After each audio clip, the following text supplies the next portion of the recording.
In the last 30 days, fortunately, we have had no significant crimes occur within the city limits.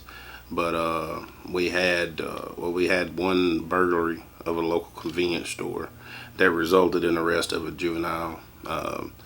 About between 3 and 4 a.m. one morning, we were dispatched to an alarm at S&P Food Mart, which is formerly Cap's convenience store on Avenue E.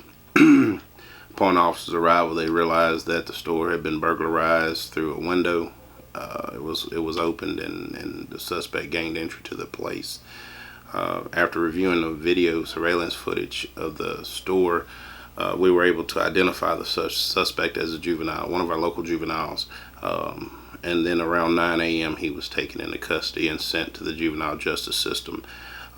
We don't believe at this time that there was anything taken from the store, because when he entered the store, before he could get anything, the alarm went off and it scared him off. So the what was his age range? He was 14 years 14. old. Mm-hmm.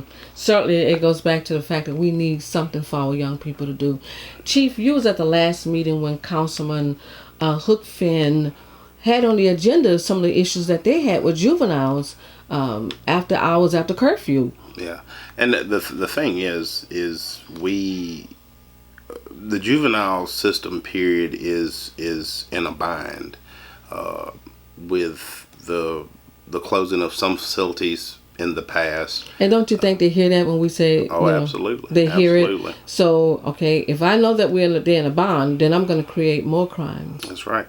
And the thing is just they can't be housed with adults. They have to be dealt with in a certain manner, and it's not feasible to put them in certain places for some of the crimes they commit. And we place them typically for the more serious crimes, but the lesser nonviolent crimes, typically they're released back to their parents, which really doesn't teach them a lesson, but that's the best we could do with what we have at this time. I think at this point, some of the council members and the Southern Ag Department at Southern University, along with the town, has been meeting at the school with the principal based about a summer camp. I can't stress enough the importance of summer activities for children to do, for kids to do. And that's the thing, because typically the children, our juveniles, are not directed, guided, or coached during the summer, because pretty much they're on their own. Yeah. And that's what, 90 days? 90 days. Yeah, it's a typical 90 day. And the thing is they have nowhere to go, they have nothing to do, and they have a lot of idle time on their hands, so a lot of times they resort to mischievous acts. Are you partnering with other programs that can offer assistance to the town on behalf of our youth here? There's a lot of programs, outreach outside of Kentwood, Louisiana. Yeah. And that's the thing. We do have, Southeastern fortunately has their Upward Bound program that keeps the kids busy during the summer, and that's for a select few kids. Exactly. That's chosen by the school. So the problem is that in this parish, there are not many activities and programs. Well, we need to create them. Oh, absolutely. We need. Absolutely. I was talking to my girlfriend last night, and she kept, we was talking about the fact that there's nothing. I said, well, out of nothing comes something when people get so tired of not having. It's a matter of just creating it and, be creative for ourselves. Absolutely. And I'm all for it. Of course, the thing is, with any program or any jump start, you have to have, of course, financial resources. Then you have to have manpower. And volunteers. Exactly. You have to have manpower. You have to maintain the programs. And it is a task. But, it's a task. Our children are worth it. Absolutely. It's a task that I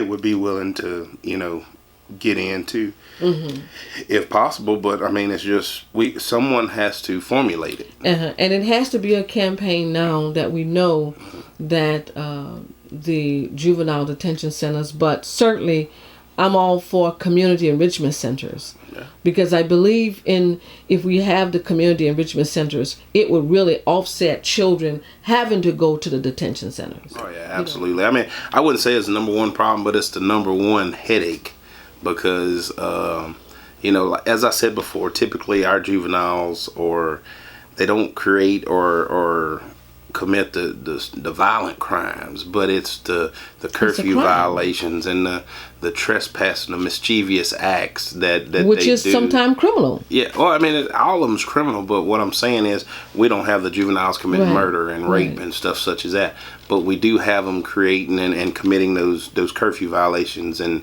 disturbances and stuff such as that, which is more of a headache than anything else. And it goes back to giving them alternatives. That's right. And directions and guidance. Now, as we spoke at the last council meeting, our curfew is still in place, and it doesn't change for the summer. It's still the same. And my directive to my officers is they are to enforce the curfew law as is. I mean, we're gonna take a proactive approach to it instead of a reactive approach. We're not gonna wait till the problem gets out of hand. We're gonna try to nip it in the bud before it even becomes a problem. However, I mean we being the police department needs the parental support. We need the community support when that time comes. Which brings me to the next question. During that time when the young people had the party, there was a police officer that one of the young people challenged him. Yes, sure was.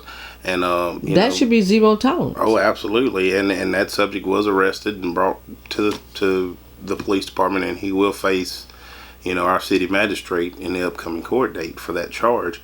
But I mean, it's an issue that goes beyond police departments, or it begins at home. I mean, 9 times out of 10, our children are not taught the respect for adults and or authority that we were taught coming up. So when that happens, it creates a challenging problem. One that should never occur. Absolutely. So I'm happy to hear that matter was resolved. Yeah, it's pending adjudication through our city court, so he'll have to answer for those charges.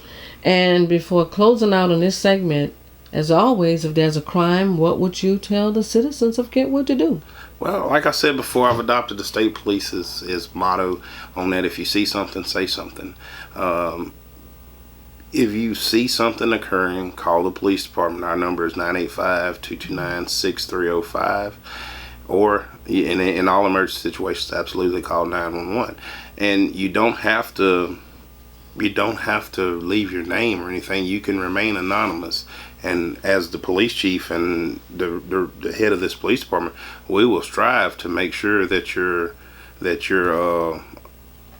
remain anonymous. And then, I mean, we'll do the best we can to secure that. But I mean, the bottom line is we can't do anything about something we don't know anything about. So, okay. Thank you, Chief. Right.